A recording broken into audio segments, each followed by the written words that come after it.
welcome host for this discussion and competition in society as a whole, and how wonderful it would be if it were applied to education.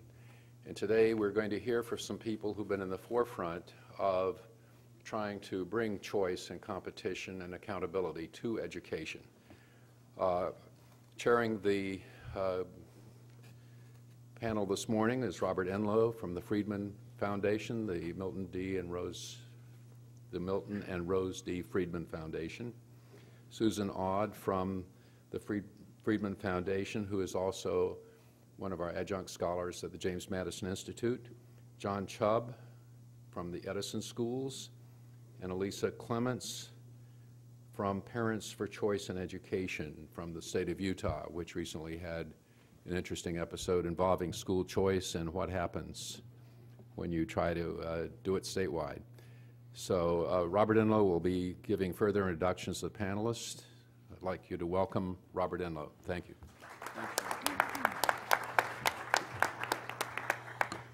Good morning again. Thanks for being here. Last night, you may recall John Stossel did an excellent job of summing up the criticisms about school choice. Quote, attaching the money to the child's back, as he called it, is unprovable, unaffordable, and unaccountable. In my words, to put it another way, vouchers, or attaching the money to the child's back, cost too much and they don't work. That's the criticism, that they're not accountable. The goal of this panel is to tackle those assertions, is to find out and look at the evidence and to see how true that is or not true. How are students faring under voucher programs? How are public schools faring under voucher programs? How much do they cost? Are they saving state and local districts money or not? And do we actually understand how much they're saving? And then sort of take that to a real-world example of what's going on in Utah. Prior to actually introducing the panelists, and what I'll do is I'll introduce them in order all at once, and then they'll make their comments. It's my job to quickly give you an overview of the progress of the issue of school choice over the last 20 years. Now, Milton Friedman was once asked how he felt about the progress of school choice in the last 10 years. This is about in 2002. And I remember it very clearly what he said. He said, you should have been there for the first 40. Now, if you think about that, it's interesting. In the last 10 years, well, actually 11 years now, the fact is that school choice and vouchers have made tremendous progress since 1996, which was the year the Friedman Foundation was established. In that year, there were actually only 5 choice programs.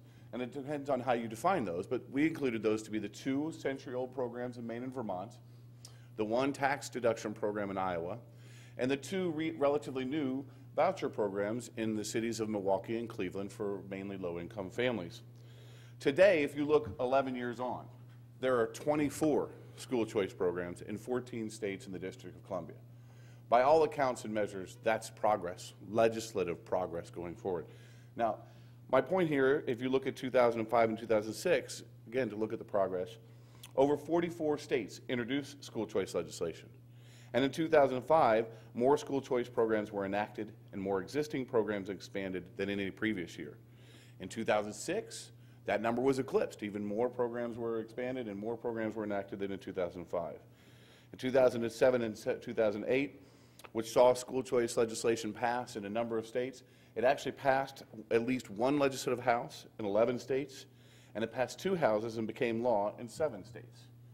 So there's progress being made legislatively. Now, my point in making these comments as an overview and a framing of this panel is not to avoid or deny the setbacks that the school choice movement has had. They are there and they always will be there. That's what happens in a political movement. Nor is it to say that the questions of effectiveness and cost are unimportant. Rather, again, it's simply to frame the issue of this panel in the context of what's happening around the country. Rod Page used to say, for those of you who are afraid of competition, you shouldn't be. It's already here. The goal of this panel is to evidence how far and how effective that's actually been. So what we're going to do is I'm going to introduce our panelists. They're going to make their comments. We're then going to sort of do some directed questioning and then open the floor. The first panelist is Dr. John Chubb, who's going to talk about the effectiveness of vouchers on student performance in public schools, direct impacts and competitive effects. Now, when I first started in this movement in 1996, I'm sort of an old hat now, the first book my boss gave me was Politics and Markets, as I'm sure he's heard that 1,000 times. Next to Milton Friedman, I think many people, Milton Friedman's book, Free to Choose, many people consider that one of the seminal texts about educational reform in America. Dr. Chubb is the founding partner and senior executive and vice president and managing director at the Edison Schools Learning Institute, as well as a distinguished visiting fellow at Stanford University's Hoover Institution and a member of the CRET Task Force on K-12 Education. He's taught at Stanford University, Princeton University, and Johns Hopkins University, and has served as a Brookings Institution Senior Fellow. His books include Within Our Reach, How America Can Educate Every Child, and Bridging Achievement Gap with Tom Lovelace, who's at Brookings, and in fact the boss of one of my new employees. And of course, Politics and Markets, and America's Schools with Terry Moe. Articles have appeared in the Brookings Review, American Political Science Review, the New York Times, the Wall Street Journal, and Time Magazine. He earned his BA from Washington University, St. Louis, summa cum laude, which, by the way, I think is the best nickname of a school team ever, and his Ph.D. from the University of Minnesota. Our next panelist is Dr. Susan Aud. Dr. Aud is going to talk about understanding and fixing America's broken system of school financing. Dr. Aud has been a senior fellow with the Milton and Rose D. Friedman Foundation since early 2003 and has been on the James Madison Institute's Research Advisory Council since 2006. Currently, Dr. Aud is the senior advisor with the U.S. Department of Education's Office of Policy Evaluation and Program Management. In recent years, she has taught quantitative methods in political science research as a professional lecturer at the Johns Hopkins University, and she's taught statistical methods and policy analysis at George Mason University. While her research initially targeted the economic impact of changes to the market structure of public education, in recent years, Dr. Aud has focused her research on the specifics of public education financing formulas at both the state and federal level. Our last panelist will be Elisa Clements. Elisa Clements will talk about the ups and downs of making vouchers a reality in the state and on the ground. Elisa, who actually I consider a good friend over the years, many times in the wars together, has been Executive Director of Parents of Choice in Education since 2002. She's helped lead, and in fact, I know she's not just helped lead, she has led Utah's school choice effort from a fledgling group to a broad grassroots movement with over 200,000 people on their records. Under her guidance, Parents for Choice in Education has helped expand Utah's charter school law. It's helped create the Carson Smith Scholarship for Special Needs Children, enact a groundbreaking universal voucher program, which I'm sure you'll hear about was defeated in referendum, and most recently broadened its focus to include more meaningful education reform at the teacher level. In 2008, the Utah legislative session, Parents for Choice in Education successfully lobbied for improvements to Utah's public school open enrollment law and expanded the Carson Smith Special Needs Program. Ms. Clemens graduated magna cum laude from Brigham Young University with honors in English, where she also served as president of the Honors Advisory Council. She lives in Salt Lake. Ladies and gentlemen, our panelists.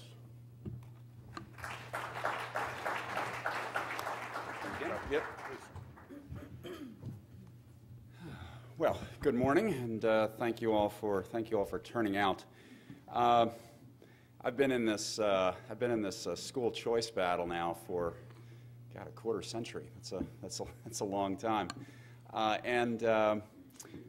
because I'm an academic as well now as a practitioner, being part of the Edison Schools organization for the last 15 years and working day to day to help kids achieve. I often get asked questions about does school choice work for kids, and often have been involved in debates on this question. And I don't know how often I've heard somebody stand up and say, most often in a debate with me, well, it's been tried and it didn't work. It's been tried and it didn't work. When I started in this in this line of work back in the 1980s, people would say, Alum Rock, that's a district in California that in the mid-1970s tried something that was voucher-like, and it, quote, didn't work. And critics are always quick to jump to cite a particular study to show that vouchers, or school choice more generally, didn't work. There's also folks on the pro side who will say, well, you saw that Peterson study, it works. Paul's a very good friend of mine, Paul Peterson, and he's often the author of things that show that choice works. And those of us who support school choice are quick to cite those studies. The main point I want to make to you this morning is that no single study no single study at this point in the school choice wars, if I can call them that, should be taken, certainly not as definitive, and needs to be understood in context. Let me be less theoretical about that. School choice to have its effects is much like the effects of any marketplace. You set up a system of supply and demand. You let producers, in this case schools, compete for kids. You allow consumers to sort out the differences between the qualities of your producers or schools. Over time, a process of natural selection takes place. Those who are offering something of value to kids and to parents rise to the top and survive. Those who are offering something inferior are driven out of business. There's no question that a market works. There are conditions that have to be satisfied to make markets work more effectively or less effectively, and the government often plays that role, and one would hope effectively. But for vouchers or school choice to work, there has to be time, the conditions of the marketplace have to be correct, and the bottom line about school choice and evaluating its effects is that for reasons that have everything to do with politics, the conditions of the marketplace are rarely satisfied. When a voucher bill is passed, which doesn't happen a lot, or when a voucher referendum is placed is placed before the voters, a political process ensues that tries to, first of all, kill the bill, kill the referendum, and if that can't be accomplished, then to compromise it in such a way that its effects can be minimized. And so if we're talking about a voucher, the size of the voucher will be limited. If we're talking about a voucher, then the number and types of schools who can participate will be limited. If we're talking more broadly about school choice and charter schools, the number of charter schools will be capped. The resources that are given to charter schools will be limited. Buildings will not be made available. All of this is designed through the political process to come up with a school choice mechanism that is broadly acceptable. But that also means that it's substantially compromised. So when we look at research on the effects of vouchers or school choice, we're always looking at a situation where compromises have been made. And if we don't appreciate the compromises that have been made, then we can't understand why the voucher or the charter bill or whatever the choice situation is has either had some success or has been, by most accounts, a bit of a disappointment. This is the most fundamental thing to understand about the effects of choice on student achievement, that the empirical data that we have is from situations that are all substantially compromised. And critics will tend to cite those instances where the compromises are greatest and therefore the effects on achievement are the least. And of course, those of us who are supporters properly point to places where the program has been well designed, where the conditions of a market have been reasonably well satisfied, and you have a chance to see what matters. Now, having said all of that, what does the evidence show? There are basically four bodies of research that are critical to look at to understand the effects of school choice or vouchers on student achievement. The first is a body of work having to do with private scholarship programs. There were a number of these implemented in the late 1990s, 2000, and so forth in a number of cities, New York City, Dayton, Washington, D.C.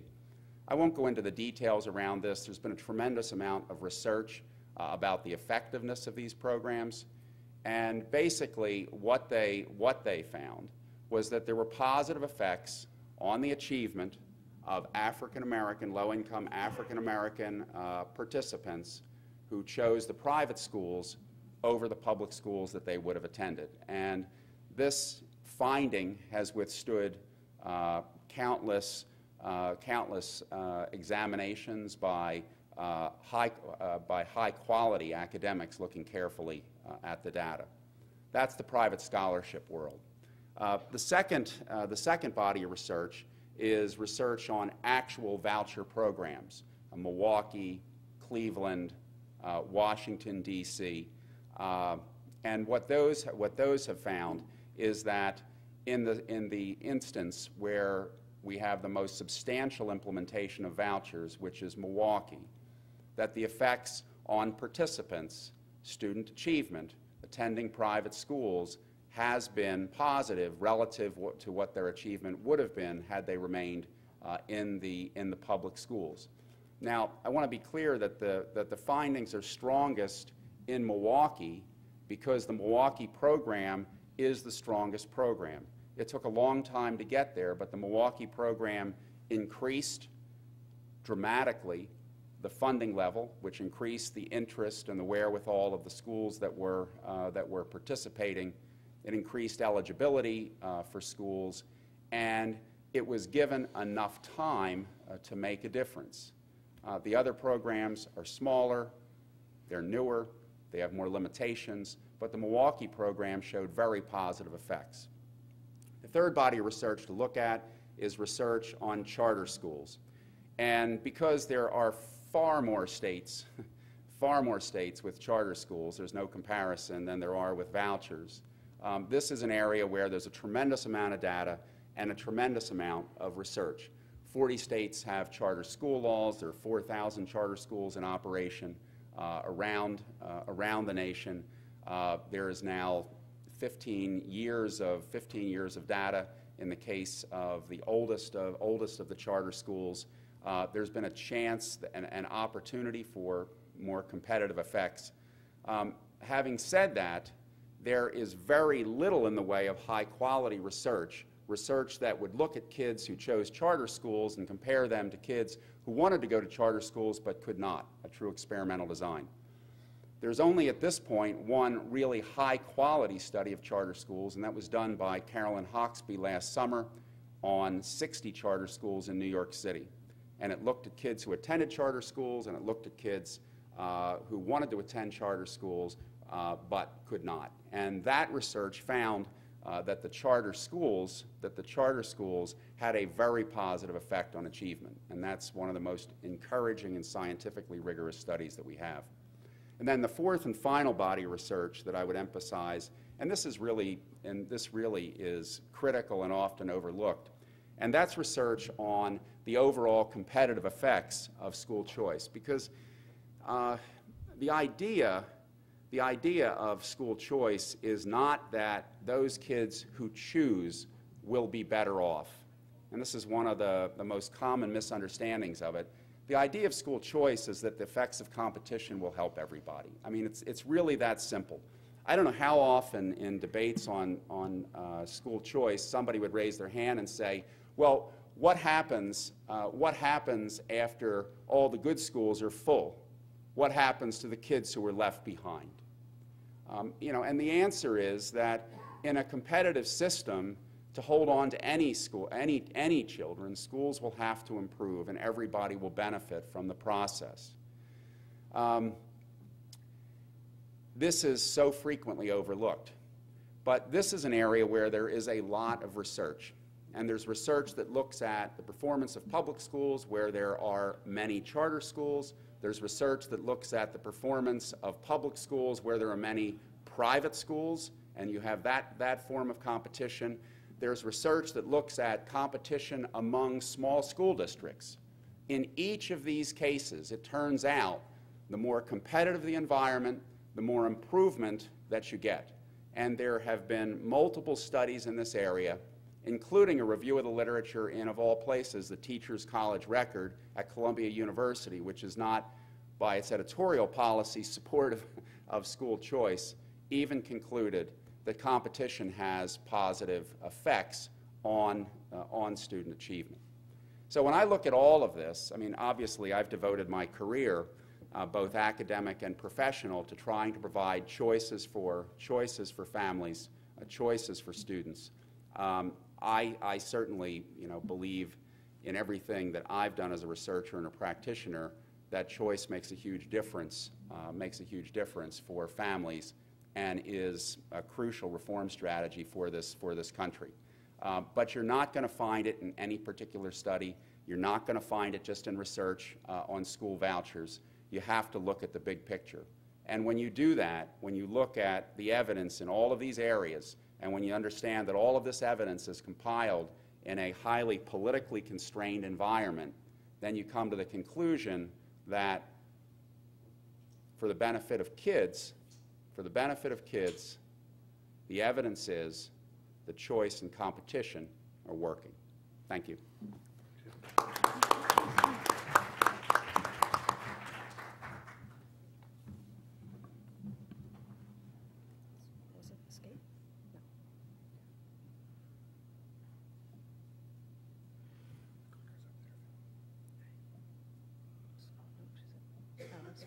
Sorry about this. Good morning. It's great to be here, and I want to say thank you, first of all, to James Madison Institute for putting together this really excellent conference to be able to share this kind of information, and it's been an honor to work with them and the Friedman Foundation over the last few years on these issues.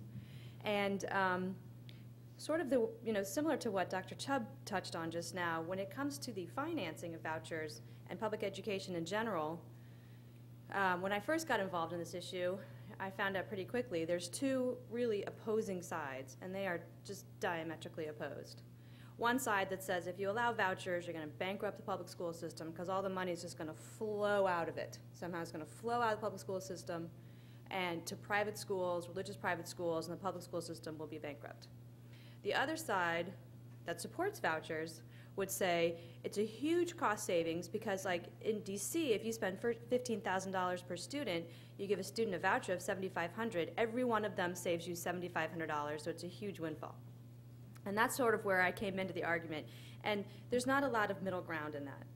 And when we first started looking at particular programs and what the fiscal impact could potentially be, we took an approach that was like, first of all, we found out nobody understands how public education financing works. In any given state, whatever state you're from, whatever state it is, I'd be willing to bet there's 2 or 3 people in your state that could explain the funding formulas. And I now work for the U.S. Department of Education, and Title I funding is no exception. I think we have 3 people in the building that don't travel together that understand particularly how it works. I mean, they're like at the granular level. So my thinking when we first started this with the Friedman Foundation was, how are we going to understand the impact if we don't understand how it works first? So we got in, or I had the pleasure of getting in at a very detailed level in several states and figuring out specifically, which I have to say, just as an aside, Florida Education Finance Program is one of the easier ones just because there's so much data available and the formulas and whatnot are available if you feel like reading through them and figuring them out. But they're all very complicated.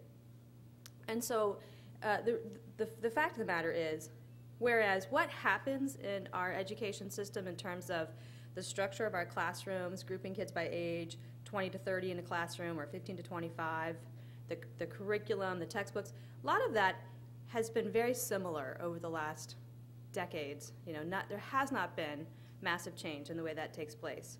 But education funding is subject to the political forces of every successive legislature.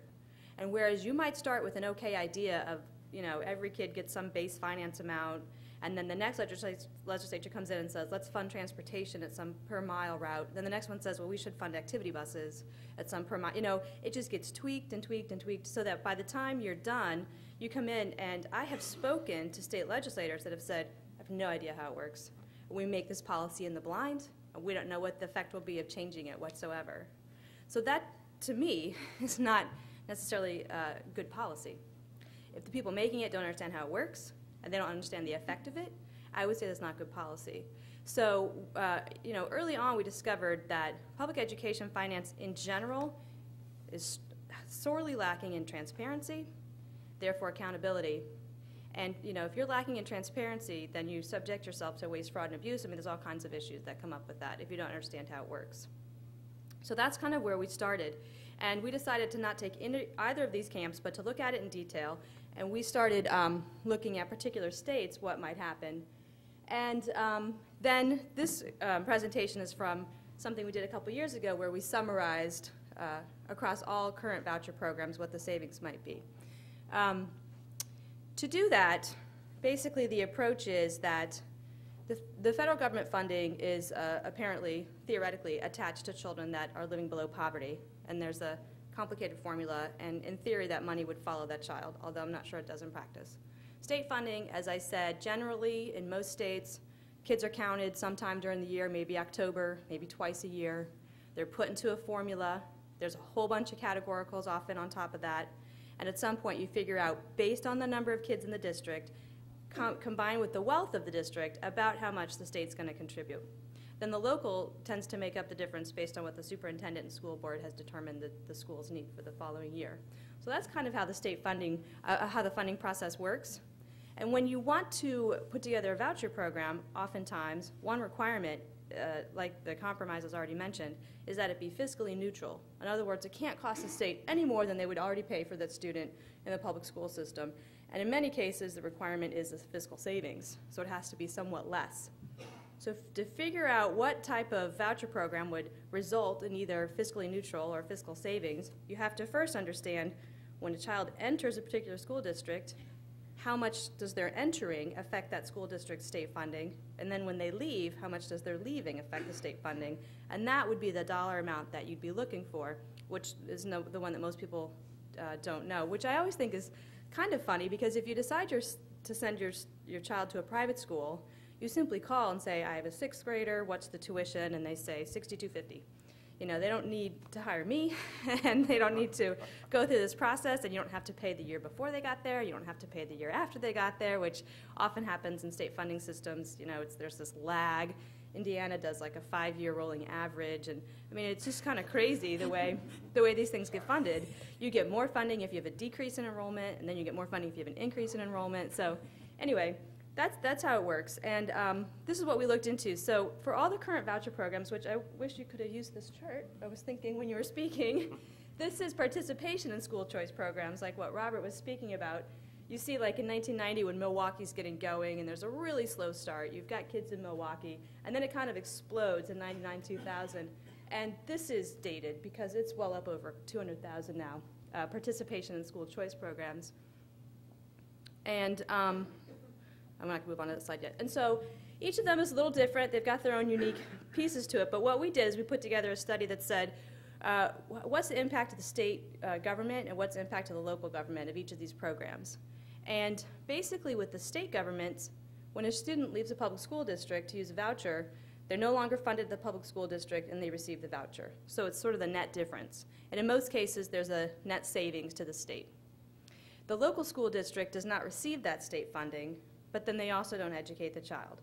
So the savings that they realized, we took a conservative approach and assumed that they would save only the operating costs, which are the instructional expenditures, not the current expenditures, not the total expenditures. So looking at it that way, you find that over $422 million has been saved at both levels so far, and further, in every district that has a school choice program, ironically, the students that remain in the public school system, in every case, the spending per student has increased in the districts where there are voucher programs. So it's not as though they're being bankrupt. They're actually able to increase their spending per student. They do, the local portion is based on the tax base and the property tax rate. And when students leave, that doesn't necessarily affect either the tax base or the property tax rate. So in theory, and in practice, I mean, this is reality, the districts tend to continue to increase their funding per student rather than the idea of bankrupting. So the fiscal effects are, hold on, I thought that was my summary slide, sorry, that basically the federal government money kind of moves around with the child, states generally save, and local districts do save based on not having to educate the child and not having to spend the instructional expenditures. And I want to say, you know, this system that we set up to figure out the fiscal impact, you could use it to decide what happens when a student leaves Hillsborough and goes to Miami-Dade.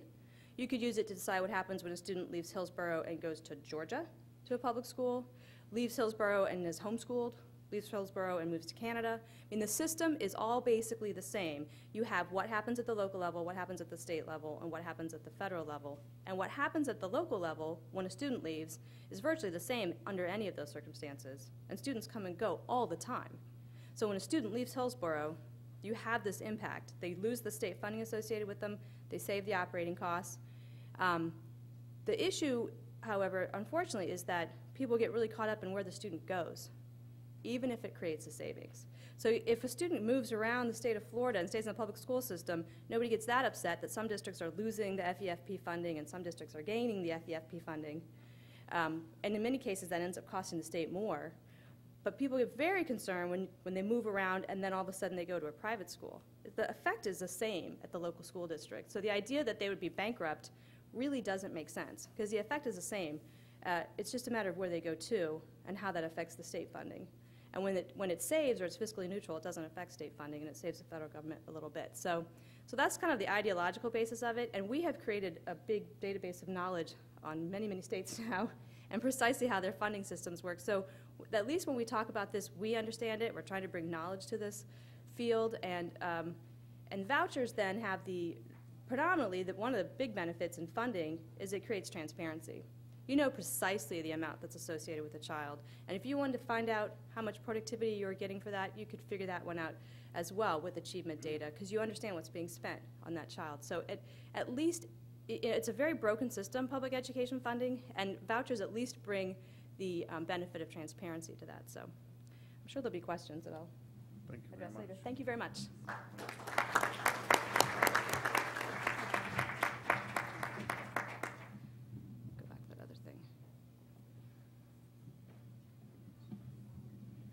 Sorry. Technology, sorry. Good morning. Well, I'm happy to be here and glad to be speaking with John and Susan and to have their insights into the research. We've definitely in Utah benefited from the work that they've done on the research side of things to bring more clarity to this issue. For those of you who don't know, I'll give you just a quick recap of what's happened in Utah. The group that I work with, Parents for Choice in Education, we've been around for about 8 years now. We have been pushing for school choice during that entire time, had definitely a roller coaster ride, many ups and downs. We passed a scholarship bill, a voucher for special needs children. It's called the Carson Smith Special Needs Scholarship. Passed that first in 2004. It was vetoed by the governor at that time, and then we passed it again in 2005.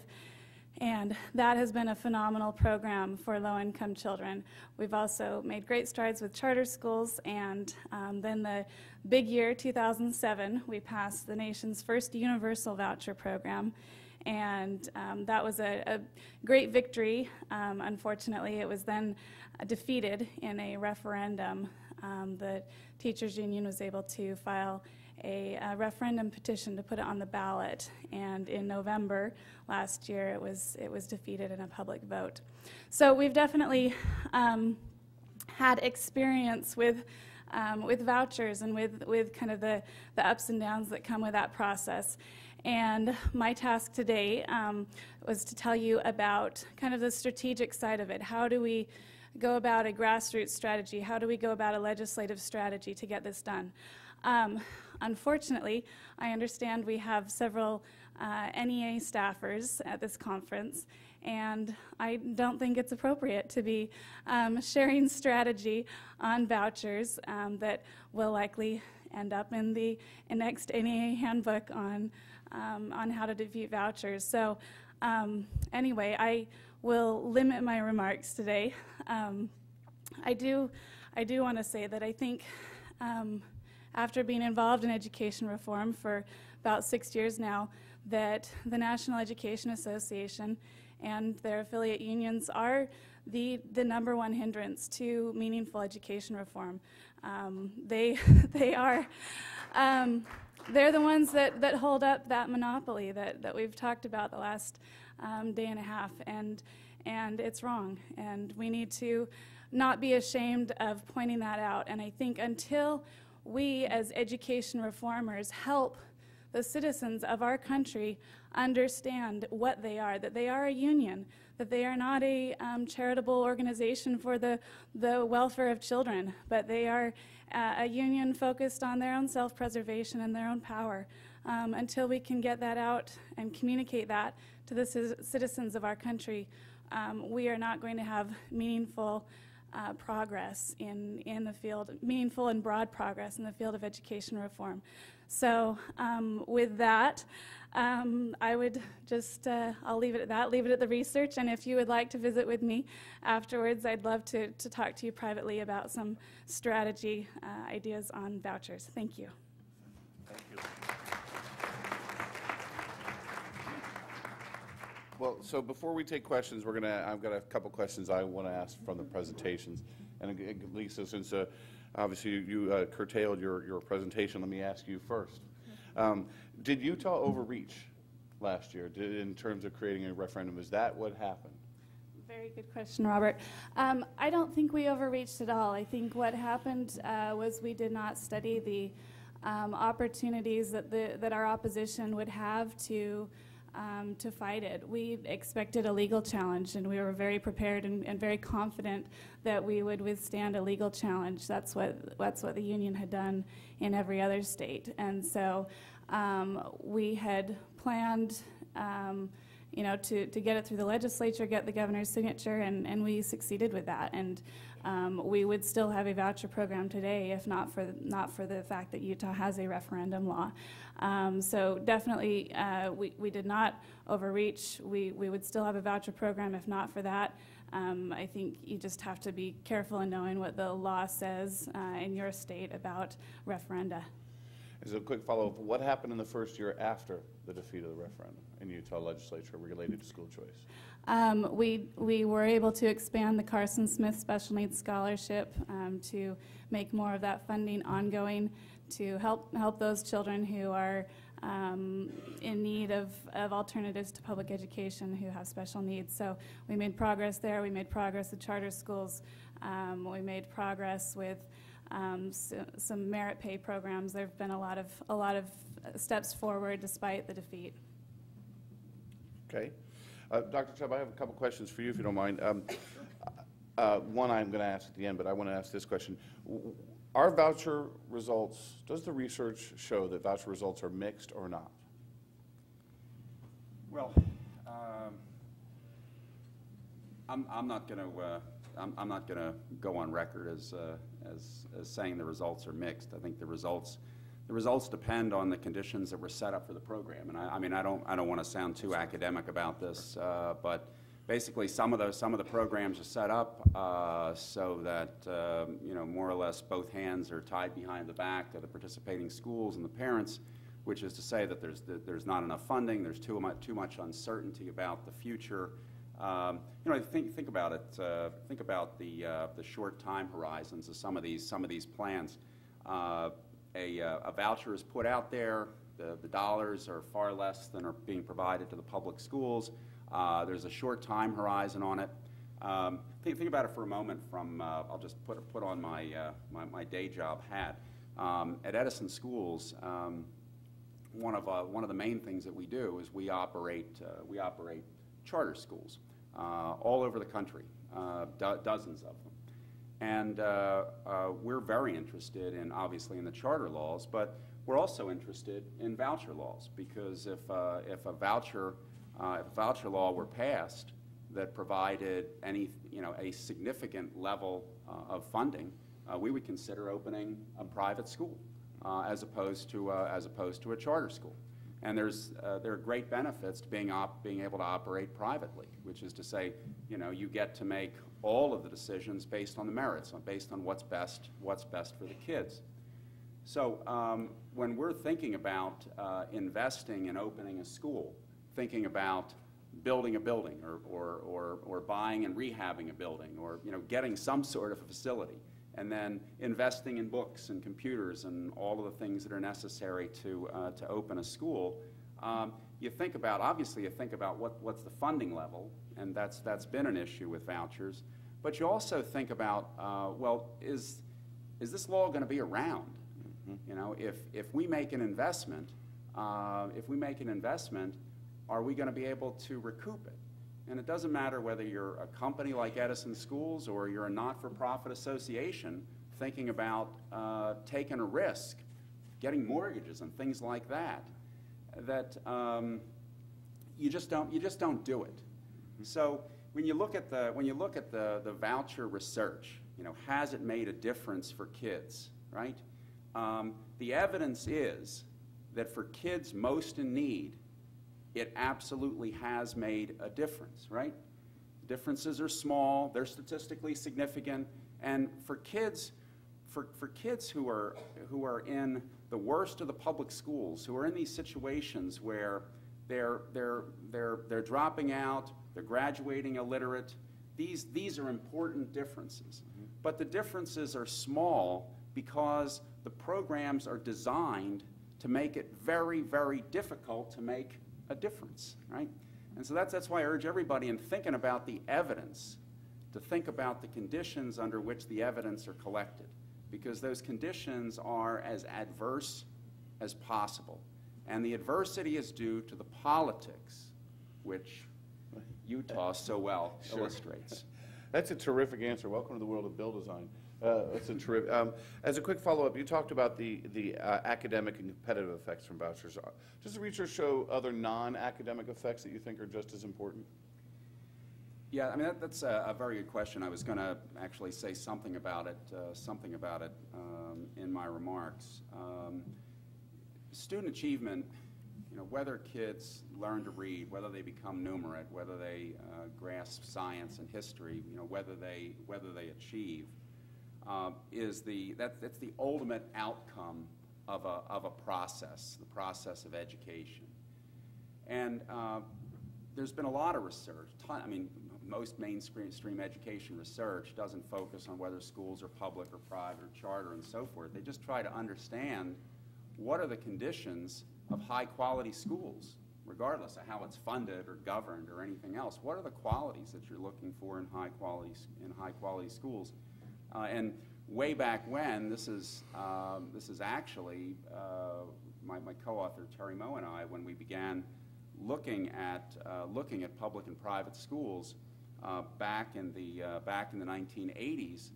The first thing that struck us about differences between public and private schools wasn't the achievement differences, although those were there, but the dramatic differences in the conditions that teachers and parents reported within the schools, which we knew as educators were going to be closely related to student achievement. So when you look at private schools and when you look at charter schools, what you see are that the conditions there to produce achievement are in place. So in private schools, there are much higher levels of parent satisfaction than there are in public schools, and that's in a world where people tend to be satisfied with their schools, you know, pretty much regardless. So you have higher levels of parent satisfaction, and that's important for achievement. You have higher levels of parent participation, and that's really important because if parents are supporting their kids, particularly at home, and that comes from being involved with the school, you're going to get higher achievement.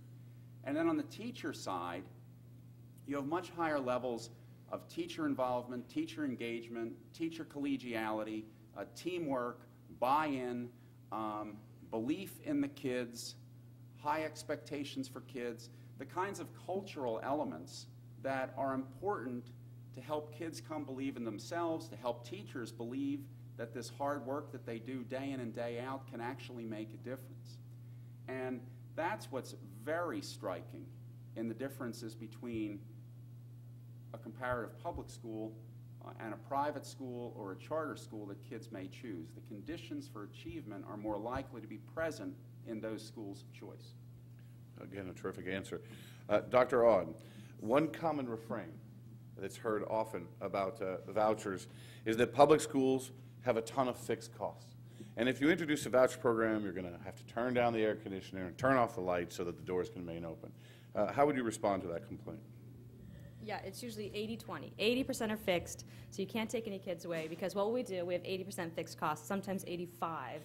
So from a business practices point of view, it would be the equivalent to Dr. Chubb saying to all of his Edison parents, thank you for coming, you can't leave.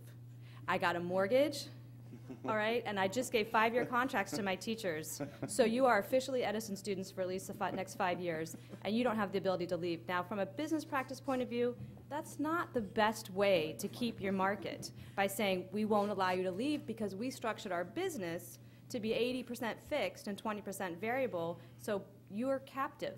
And that, I wouldn't even want to be coming at it from that point of view, but I hear that all the time, because clearly they're operating like the big 3 automakers in the mid-'80s and not Toyota. And to say, that's my best reasoning, is our costs are fixed. Well, that's not the best way to operate in this. But however, when your market is a red line drawn around these neighborhoods, and here's my district, and these kids are required to come to my school, then you get into that situation where you fix a lot of your costs, and you're not able to respond, which is why I've mentioned before that it'd be interesting to look at some districts that have declining enrollments for other reasons, like Kansas City or Cambridge, Massachusetts. They have declining enrollments unrelated to vouchers, and they do reduce their costs, and they do close buildings. Now, I'm not saying that's the right thing to do, but to say that you can't, to say we can't because we have these fixed costs, is not necessarily correct, because districts do. And it's in the best interest of everybody to make these more responsive. And when particularly you're counting students and getting your state funding based on those counts, that's why these things get so convoluted, because they have to be paid for these students after they leave. They have to do these rolling averages because they don't have the capacity to adjust their costs. And that's something that the public school system needs to learn to do better, would be my answer to that. As a follow-up, do you think that vouchers are the best way, if not the only way, to reform school financing?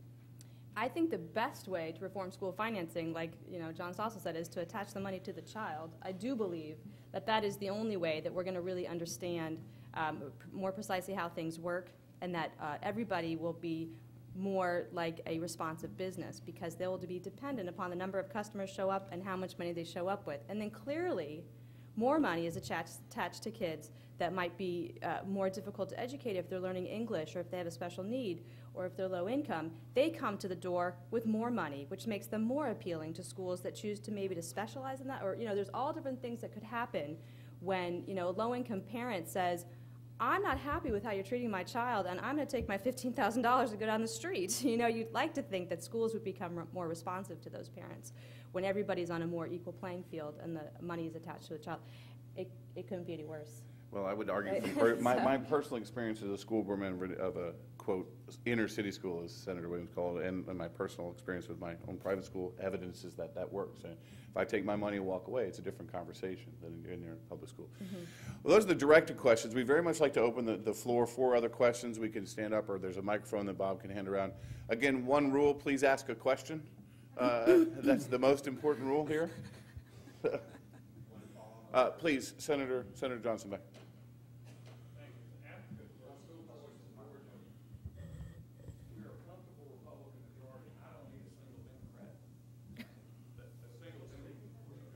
Oh, sorry. Second rule, we're recording, so please use the microphone. Okay. Start over. Senator Eric Johnson from Georgia. We're a comfortable Republican majority. I don't need a single Democratic vote. It's not the teachers groups that are killing us in Georgia. It's the School Boards Association. That must be a different strategy. I mean, in fact, the teachers groups are more made up with custodians, and we're not unionized in Georgia either. But can you address strategy-wise how you deal with school boards and with Republicans who represent good suburban school districts who think this is a threat? Can you go into that strategy a little bit? I think it's that is tough, and we definitely face those challenges with School Boards Association in Utah. I think what has to happen is there needs to be pressure, political pressure, other people running against them for when they're up for re-election. A lot of times you're not going to change their minds. They're too set ideologically against this. And I think that's where having a group on the ground that has a political action committee or some resources to help candidates run against these folks. I think that could help motivate others to look at this more seriously and consider supporting it. And it's a tough one, though. It's definitely tough when you've got that kind of entrenched pressure all the way around. Please, other people want to answer that question? You might want to answer that, Dr. Chubb, from the sort of Terry Moe, the sort of like philosophy of the myth of public education, for example. It's a great question. Different members of the establishment have different reasons for wanting to try to protect the establishment. So unions are organized to try to preserve jobs, and so they'll oppose any legislation that threatens jobs. Boards of education are responsible for overseeing a school system, and being able to hold on to your kids, that's what monopolists want. You want to be able to hold on to your customers. So they're going to oppose legislation. They're going to oppose legislation that is a threat in that regard. I think that where you see boards of education become more open is where they see that the law provides some possibility for them, perhaps, to do a better job. Their interests are not the same. The interests of a board of education and the teachers union sometimes are the same, because the teachers union may capture the board of education. I mean, that is a possibility in our political system. But often they're not the same, and in more suburban areas, their interests are not the same. And so what we've seen where boards of education have actually embraced school choice is where they see something in it for them. They see a benefit in it for them. So there are actually boards of education now that are interested in sponsoring charter schools, because they see charter schools as a way to provide options within their district that they can't so easily provide themselves. There are boards of education now, in some cases, that are getting very entrepreneurial about online education, which is another form of school choice. And it's actually not too hard to imagine, with as rapidly as technology is evolving, that technology is going to provide competitive challenges to boards of education. And either boards of education are going to get on board with that, or they're going to find their kids and parents seeking education, as they soon will be able to, kind of wherever and whenever they want. So my experience is that for boards of education to get on board, they have to see it obviously not just as a threat, but as an option that they can take advantage of competitively to strengthen their own position. Yes, please go ahead. And then Lisa is going to. Well, as a suburban parent with 3 kids in public schools, I can say that there is a lot of misinformation out there about what a voucher program is and what it represents and what might happen if it were allowed to happen. And I don't think people realize how many programs are in operation and how many states have been running these programs for quite some time with fully functioning, well-functioning public education systems as well. So I think that there is number one, a lot of misinformation, and secondly, the conversation is often dominated by the teachers in those school districts, and because they have the ability to do that, that is kind of who leads the conversation and controls the flow of information. So I think it's a matter of, changing the discussion and getting information out to people. And many parents in suburban school systems have chosen where they live, based on the schools. And it was a big decision, and they've invested in their homes for this very reason, because we have school choice. We can decide where to live. So you have to, I think, expand that argument to help them understand that every parent would like to be able to have a choice like theirs, and that it can happen, and it's happening all across the country without any huge detrimental, or any detrimental effect whatsoever, and in fact improving the school systems in which their kids go to as well. So, quick follow-up, Lisa? Yeah, the other thing I'd say as far as suburban legislators who don't see any direct benefit, I think it helps to to talk about what are those faces of school choice, those kids who really do need it. Make it personal to them. Make it dramatic and real in their eyes. Take them to private schools that are serving some of these kids who do need help, who are minority or low income, those who are usually stuck in low-performing public schools who could really benefit. So show them, take them personally to visit some of these places, take them to Milwaukee, take them to Florida to show them some of these things, and then also talk to them about the social costs. I mean, what we're talking about is not just these children's futures, which is absolutely critical, but also the social costs that all of us will be bearing if these kids are not educated. We're talking about issues with crime and gang violence and drugs and all of these different things. That's what these kids' futures hold if they are not educated, and all of us pay for that. So if kind of the human element doesn't help, showing them that real life, face to face, here are kids who need school choice, then try appealing to their self-interest, saying, okay, do we really want to be dealing with these social costs? So that leads with the 3 Ps. Make it personal, be present, and play politics, as it were. And I'll tell you, there is a difference. It does make a difference. For example, in Indiana, I just got a call from the Lawrence School Board asking me to come and consult with them on 21st century education.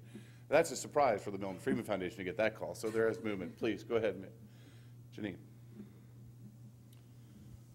Hi, I'm Janine Caffrey, and I run a private school here in Florida. Many of our students attend under the John McKay Scholarship Program, and we love the program. My question is, what role, if any, and this is to any of you, do you believe the federal government should play in expanding vouchers to kids across the country? Please, however you want to start that one. I can't. Well,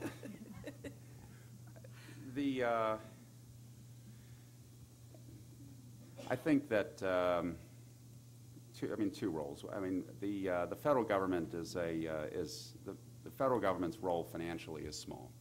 The federal government provides, I don't know what it is right now, maybe 6% of the total revenues in public education, and money is a major source of leverage. So I think that because of that, there's a constraint, which is to say that the federal government cannot easily fund vouchers in a substantial way, but the federal government can, as we see with No Child Left Behind, have enormous influence, right? And what's happened since 2002, whether one's a fan of No Child Left Behind or not a fan of No Child Left Behind, is that there's evidence that the federal government can do much more than just stand on the bully pulpit. I think people have often said, well, the bully pulpit, as utilized so well by say Bill Bennett, is the main role for the federal government in education. That and providing funding funding for equity for low-income kids or for special needs kids and so forth. But No Child Left Behind is an illustration that the federal government can stand up for something and have, I think by most accounts, a pretty substantial effect. And that, I think, provides an avenue for the federal government to have a real effect here. And my own view of this is that what the federal government ought to do is under No Child Left Behind, providing as one of the accountability reliefs for children who are attending schools that are chronically failing, is that they ought to be able to choose any school, whether it's a public school or a charter school, or in my view, it should include a private school. Now that's going to get into conflict with state legislation, but the federal government, if they were to take that position, could have an enormous impact, positive impact, on choice and opportunity for kids. I would like to speak to that just briefly. I mean, one of the first things that's going to have to happen if we would have a market system of education is people are going to have to be able to make decisions.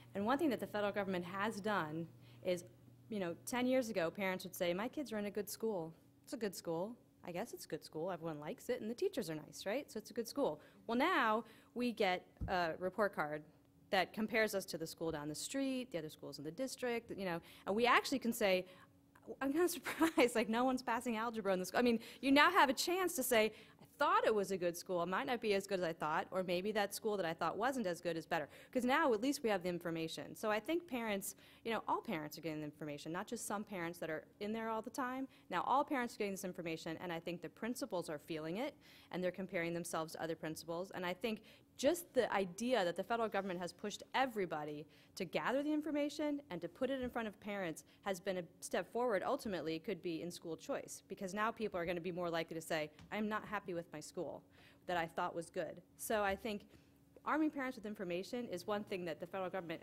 has, you can say has done in the last 6 years or so. So I think that's a great first step. Excellent. Informing Thank you. people. Mark? Mark Halpert from the Learning Disability Association of Florida. One of the things Florida has not done is created a system of transparency for actually the McKay Scholarship, where it says you compare performance of the people who are in the system and not, and really our goal is for all kids to improve.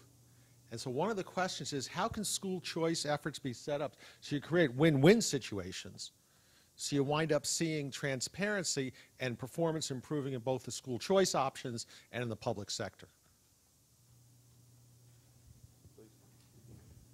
Well, I just would quickly reinforce Susan's point about transparency. The visibility that we have now into the performance of schools is important, and it not only it provides evidence of whether we are getting improvement, but also it arms parents to make better choices. It informs the political process. It makes it harder to defend practices that just aren't working. I mean, as powerful as obviously some of the groups in education are, it's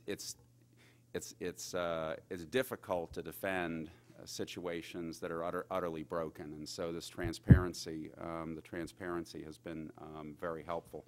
But but I think that the thing that I think the key thing that's missing still in all of the choice is sort of what I opened with, which is to say that if you want to have the schools really respond, there has to be enough. There has to be enough choice. There has to be enough threat to make that worthwhile. There's so many analogies to how people respond to competitive threats. There's a saying that was popular in the 1970s during the first gas crisis, and the pressures for miles per gallon requirements on cars, and that was then also the time of the environmental movement, emission controls on cars, and so the legislation was there was all this legislation in the 1970s, and the sort of the joke on America was that when all this legislation was passed, the Japanese auto manufacturers called in their engineers, and the American manufacturers called in their lawyers. And the idea was that, no, we're not going to change what we're doing. We're going to try to turn these laws around, right? And so in school choice, you kind of get the same thing, We're not going to offer better education. We're not going to change our practices. We're not going to get rid of underperforming teachers. We're not going to close down bad schools. We're going to try to make all of this go away, put the genie back in the bottle so we don't have to compete. And that's kind of been, where we are. So except in places that have really substantial amounts of school choice, you're not going to see that competitive effect. Now, Florida, Florida's A+ system, moving outside of the McKay Scholars, but the A+ system and the threat that when vouchers were offered as a threat as an opportunity for kids who were in F schools, that's been well researched. And that competitive threat from vouchers had an impact on low-performing schools, a positive impact on low-performing schools. But most laws have not been designed for political reasons to put enough of a threat on the system to bring about the, the win-win situation that should occur. We just did a research piece that showed that the loss of the A+ program also had an impact on the Florida public schools. Those schools that were rated F got worse after the program left. Yeah. So, Lisa, you had something to say about that? I do. It's a tough balance when you're crafting legislation. You want to give parents information. That's what we tried to do with our universal voucher program, and then also the Carson Smith Special Needs Scholarship, like the McKay program. Give parents the information that they need to make an informed choice for their children. But we didn't want to create too much burdensome regulation or oversight, so that the private schools had to be reporting constantly to some new bureaucracy that was going to track everything. That would that was not what we wanted to do. We knew that we would not get as many private schools participating if we required that, and it would just create this new level of bureaucracy. But we feel like with the Carson Smith program, we had the right level of reporting. The schools are required to test their kids. Parents are informed about those tests. We just had a legislative audit of our Carson Smith scholarship, and phenomenal results. 100% of the parents that were surveyed, both those who are currently in the program and those who used to be in the program but are no longer, said yes, this should continue. It's helping our kids, and we want to see this continue for others. So. And it is a balance. I mean, look, for those of you who were Governor Romer yesterday, talk about driving by the 13 other farms and look at the corns, and that was his view of competition. There are really two ways to handle that. There's one, I'm going to do something better, I'm going to try and make sure I'm reporting, things like that. Or the other way is to try and get lawyers and pass laws to create federal farm subsidies. I think the latter is not the way we want to go, frankly. Other questions? I'm informed by the powers that be we have time for one more question. Okay. I'm sorry, in the back is the first hand I saw, Senator Spence. I apologize. Hi, Steve Bowen, Maine Heritage Policy Center. I have a question I think for Dr. Odd about the funding program. You talked about the fixed cost argument. In Maine, we have a school choice program, dates back to the 1800s. Small towns that don't have their own schools can tuition kids. We call it tuitioning, voucher these kids to other schools. The argument we're hearing is the marginal cost argument, people who are against choice. And how it works is like this. You have, let's say you have 100 kids in your town that all have choice, your small town. 80 of those kids go to the nearby public high school. You've got another 20 kids that go to various other schools. One of the arguments we're hearing is that those kids taking that money, if we took the money, which is about $8,000, Maine is one of the states that actually does have a voucher amount that's about what it costs. But what we're hearing is, well, the big high school nearby, it doesn't actually cost $8,000 per kid. The marginal cost of adding those 20 kids into the nearby high school would be less than the voucher amount. So what we're hearing is, well, look, let's take the money that we're using on the vouchers for these other 20 kids, put those 20 kids in the big high school, and because the marginal cost of adding those 20 kids to a 700-kid high school is less than the voucher amount, that extra money will go into better programs, and that school will get better. That's one of the arguments we're hearing, is the sort of marginal cost argument, that there's extra money left over if you don't voucher those kids. What would be your response? Extra money clearly means better performance. Of right? course, right? of course it does. If they just have that extra money, then that'll take care of it. Well, what about the other 20 kids? Are they going where they want to go, or? Oh, they're not going where they want to go. So, that's the way business operates, right? You have a price. And I can't go into a store and say, I don't want to pay, it's the end of the night, I'm in a restaurant, you probably already made everything, and, I don't want to pay the full price. Can you just charge me, like, whatever it would have cost me? Business doesn't really operate that way. And I think when school systems begin to operate more like businesses, and they know what the price is that they can charge, and then they know how to manage their expenses. And that's kind of the disconnect right now. They get the revenue, and the expenses are not being managed for, changes in enrollment.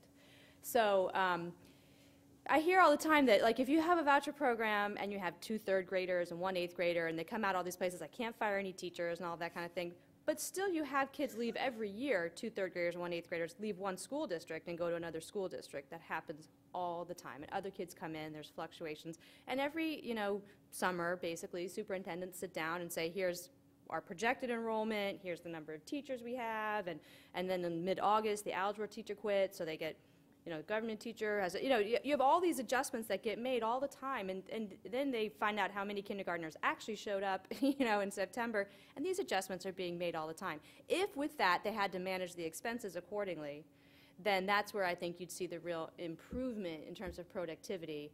But I don't think you could possibly calculate that marginal cost anyway, But I have been to charter schools and talked to financial officers that have said it, and perhaps you've had the experience as well, like individual charter schools, where the financial officer's like, when a teacher wants some materials, I go to Amazon, I go to Staples, I shop, I have a very limited budget, and I have to make every dollar count in this school, and they're really actively doing that. Whereas if you have a guaranteed stream of revenue, and you have to order out of the school system catalog for your stapler, you are not as responsive, and you are not making sure every dollar is doing the most it could do for the kids. So I think it makes all of us more accountable to have to operate under those conditions. And I think it improves the outcome for everybody to have to really manage our expenses that way. But.